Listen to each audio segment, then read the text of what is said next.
Hey, my name is Sean, and I'm here to show you my vacuum former that I built for about 300 bucks. I'll just take you through all the basically components that I put together. The first one here is going to be a shop vac. That's like a 4 1/4 horsepower. I don't know, 6 gallons, something like that. That's probably about 60 bucks at Home Depot. I got a air compressor from Harbor Freight. It's probably about 100 bucks. Um, and here you can see my assembly table, which is just a card table. Probably have one of those around the house. And then over here is also from Harbor Freight. This is your folding workbench that has a vise on top, and that's probably about 30 bucks at Harbor Freight. And then uh, basically this platform here that I use to do my vacuum forming, it's just a bunch of MDF that I had around that I put together and clamped it in this clamp. You're going to need to build that up to where it comes up maybe about 2 inches, and it's going to fit inside of this frame here when you put it down. That basically gives you a lip that seals the plastic for the vacuum. And then I just took a piece of metal screen. Don't use the plastic ones because they'll melt. From Home Depot, and folded that into a square. And then there's a hole in there, and that hole leads down into the shop vac hose down below. And this right here is my form right there. What that is going to be a canopy, a bubble for RC plane. I fly RC planes, and I make my own canopy bubbles. Um, these little basically stays here are kind of guides, because what happens when the plastic is in here and it heats up, I want to quickly put it down and accurately fit it over this raised platform here. And those guides kind of help me guide it in. Your more expensive vacuum formers will have a this frame here with your plastic will automatically raise and lower. The fancy ones will, and they have all the other gadget bells and whistles like heat, controlled heat, and timer for the plastic. Basically, and then you hit a button and everything is just automatic and it comes down. But this is, like I said, those machines probably cost you well over $3,000 for something this size. This is basically 12 by 24. That would probably cost you about $3,000 to find in a real good vacuum former machine. Like I said, this is something that I put together for about 300 bucks. So you saw the frame and the platform that are mounted on the vise. The next thing you're going to need is a propane tank. That's about 30 bucks from Home Depot. That propane tank leads up to a propane heater, and those are about 100 bucks at home at Harbor Freight. And I basically just took this. Basically, what they do is they mount to the top of the propane tank, and they sit upright. I just took it away from the propane tank and mounted it on a pole here above my assembly here, just so I could heat up the plastic. Now, what you'll have to do is you'll have to do a little bit of rigging, because these propane heaters have a kill switch. So if the propane tank tips over, the kill switch kicks in and shuts the gas off. And that's what these little black boxes are here. Now, what you'll have to do is bypass those kill switches so you can mount it basically in a vertical up and down position. And what I did was I just unplugged. It's pretty simple. You can see here. Thanks, babe, for getting the camera close. You can see a couple little places where these wires plug in. I just unplug those and then put in a 20 amp fuse from a car. They fit right in there, and you just stick those in there, and basically what that does is it gives you a circuit that bypasses that tip switch that's on there. And I did that on 2 of these. This is a double burner. You can also get them in single burners. It just depends on how big you want a vacuum form piece of plastic. Like I said, this one is 12 by 24, so I needed 2 burners so I can get the length of the 24. It basically is good at heating up the whole piece. Like I said, this is my form here. This is basically a resin piece that I put together, and that's what I vacuum form over. And then this is already trimmed up pull that I did that fits right over there. You can see how I've trimmed it up. A lot of times you probably just want to put a little indicator line where you want to trim, so after you pull it, you can just cut it out. And that's, you can see how that formed right over the top of that, and I trimmed it down. Pretty cool. Now this form is pretty easy to pull, meaning that it has a draft angle on the sides. So if it slopes from wider at the bottom and comes narrow as it goes up, it's going to be easy to pull that piece of plastic off the form. Some forms like RC car bodies and other things that you might make actually get wider and then narrow at the bottom. That gets a little tricky because what happens is the plastic forms around that and it locks the form in there, and you won't be able to pull it off unless you make some slits or some reliefs. A lot of times I'll take baby powder and a little shaker and I'll just dabble that over depending on your form, and that kind of is a dry lube to say per se, and that helps you pull the form out of there. But this is a pretty simple form and it's easy to pull, and I'll just demonstrate real quick. Safety first, you want to get your safety glasses on, and you also want to use your gloves. I got the ones with the long sleeves on them, only because when I'm lighting these overhead burners here, you never know, something might go wrong, and you might have a little bit of gas escape, and when you go to light that, you'll get like a poof of flame. I've had it happen before.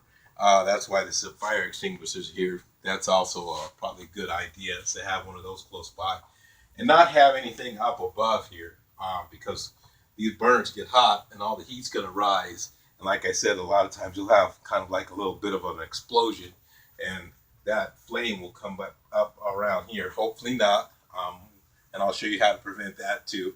But it's pretty safe. I haven't had any problems so far, and I'll show you exactly what to do. Let me take this glove off and I'll just use this. This is a just your Scripto, a little lighter for fireplaces, and I use that.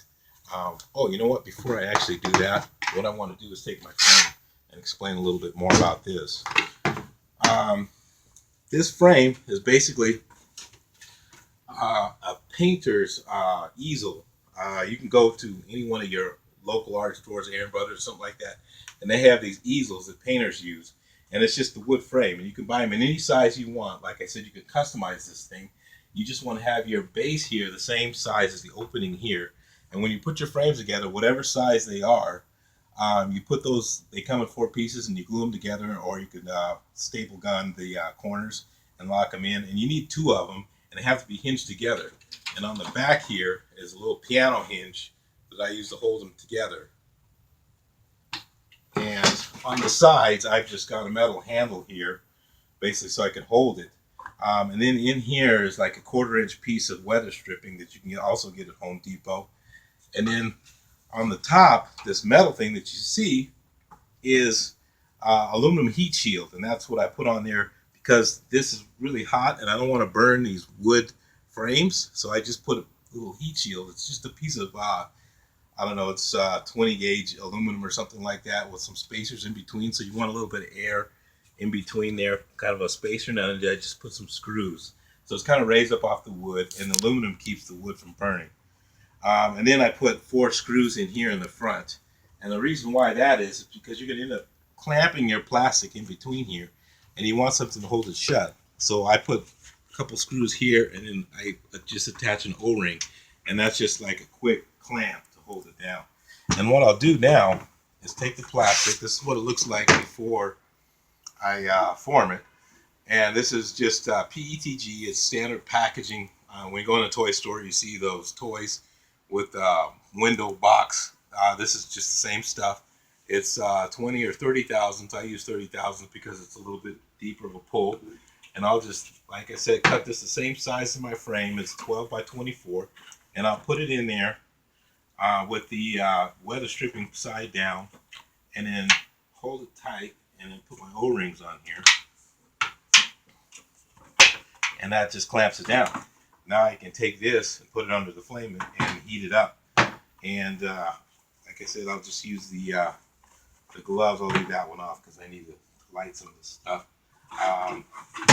And I'll just come over here to the burners, and let's turn on the gas. Give it a turn there. Now the gas is coming up the hose. and it goes to my burners. Now here's how you prevent basically a flare up.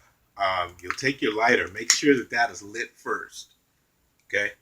And then you take your lighter and you stick it up through the grate of the burner. Make sure it's touching the burner, and then hold in the lighter button on top for the there's a lighter button there. Hold in the lighter button on top and press the gas. And you can see, give it a second, hold in the button for a couple seconds because it takes a minute to light. And that burner's on and it's lit. No problems. Like I said, make sure that flame is lit. If it blows out, light it again. Because what you don't want to do is the gas to escape and then you light it. Because that's where you get a little bit of a flare up. Again, I'll just put that on there and light that one. Now, because the burners are going to use up more oxygen than the actual lighter, what will happen is you have that flame lit. As soon as your burner lights, it's just going to go out, and that's fine. That's only because the burners are using up the oxygen, so that extinguishes. All right, so we've got both of our burners going. We got our form down here on top, ready to go. And then I'll just take this piece of plastic, and here's where the compressed air comes in. It's really handy. You don't have to have the compressor, but it's really handy only because a lot of times the static, after you clamp this plastic in, dust and everything is going to attach to it. And you don't want any dust or debris to get in between your plastic and your form because you'll get a little divot of imperfection. So I'll use my compressed air to blow the plastic clean. And just look at both sides and make sure that it's fairly free of debris. And now you're ready to heat up the plastic. I'll just take this sheet and put it over here underneath the burners. And like I said, your more expensive vacuum formers usually use electric heating coils, and they've got thermometers and everything you could set, and timers and everything you could set, an automatic frame that comes up and down that's really handy. But like I said, you're going to end up popping $3 or $4 grand for something like that. So especially for a larger one like this, $300, $350 is nothing for a vacuum former this size. That's why I'm showing you this, because it's really cool. And each form will be different, and you're going to have to get a feel for how much you want to melt this plastic before you pull it down over the form. What I want to do is basically heat it up until it starts to sag just a little bit, maybe like 3 or 4 inches in the middle. It's going to sag in the middle, just as a tendency. So what I want to do is kind of heat up the edges first and get those nice and cool, and it'll naturally start to drop in the middle, and that's when you want to pull it over the form. You can see it starting to sag there. So I want to get to the ends of it. Nice, and then you can see it right in the middle, starting to sag right there. And then I want to guide that down in there and then hit my vacuum. And you can see it's pulled right over that form. Now I want to turn off my gas. And this is also where you want to use the air compressor. You can turn that off because it's already heated up now. And you want to use the air compressor just to cool everything off after. And that's nice.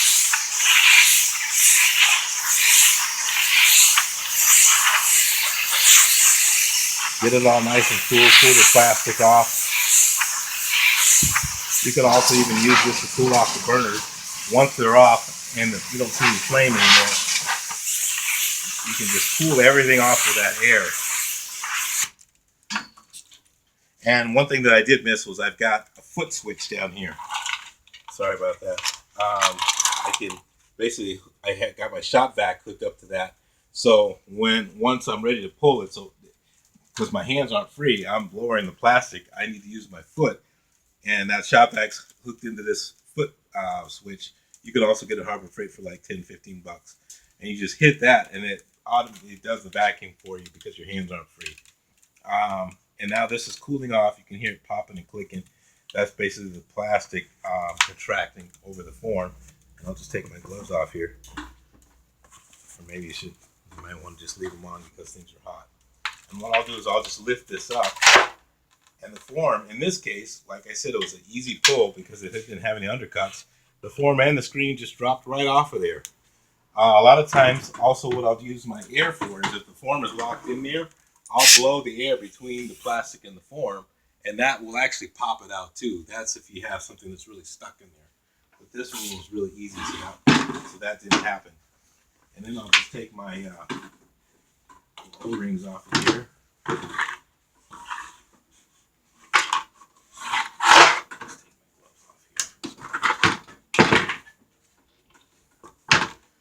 Open this up and pull out a pulled form. Voila. Like I said, that was 30 thousandths PETG that I pulled over that form, and that gave me basically this form here. What happens is the 30 thousandths might seem kind of thick, and it feels thick too. You're like, oh, how's this going to work? But actually, what happens is when it ends up stretching over the form and all the way down, at the very top, it gets like half the thickness. So down here, it might start with 30 thousandths, but it might be 15 up here. So you have to kind of gauge how thick and rigid you want your actual form to be on the top areas. I started with really thin plastic and I thought it was fine, but on the top you could actually like kind of crush your finger through it. So you want to just kind of get a feel for two things: one, the thickness of the plastic and how much you have to start with, given your form, and also how much you have to heat it up before you drop it over the form and pull it down. And like I said, it's only like $350 for this vacuum former, but you're going to have to kind of get more of a learning curve. Whereas some of the more expensive ones that are all fully automated are probably easier learning curve, but you get what you pay for. Like I said, $350 is for this size vacuum former is just tremendous. That's what I wanted to share with you guys. And thank you very much, and thanks for watching.